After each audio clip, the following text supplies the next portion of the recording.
Yukarılarından koyduk. Eski aynamız vardı. Koyduk. Azinde arka taraflarına koyacağız. Şunu yapla bize de. 3 ayna bir ışık kaldı.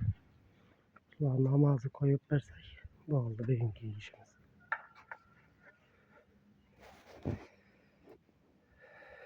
Like basın, kollak kuvvetlen kanalımızı rivacı için. Abonacılarımız köpeysin kudayım. Azı koyup paramız, koyup paramız, koyup belirlerimizden bir hata video alıp sizlere teşekkür paramız. Arka yanlı aynalarından koyup bozduk. İskinem koyduk.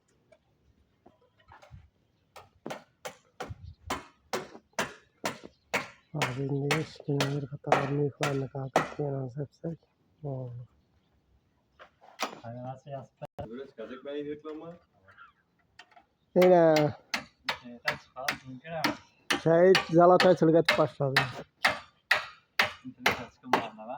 İnternete çıkmam ben. Ben trende çıkıp getemem bu masa dedi. Ben görürler köp like basadı dedi.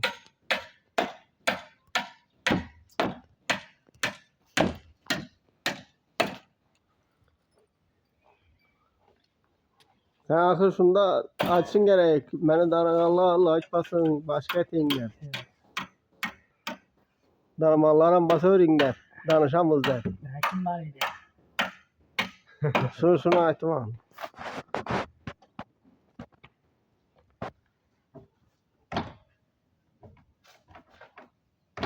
Bir katar emmezini koyduk. Benalarını septik.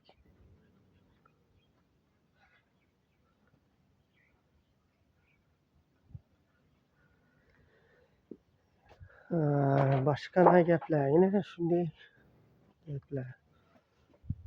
Koyduk. Aynalarını arka tüperde de arka yanına koyuyoruz şimdi derken. Arka tüperdeki aynalarını.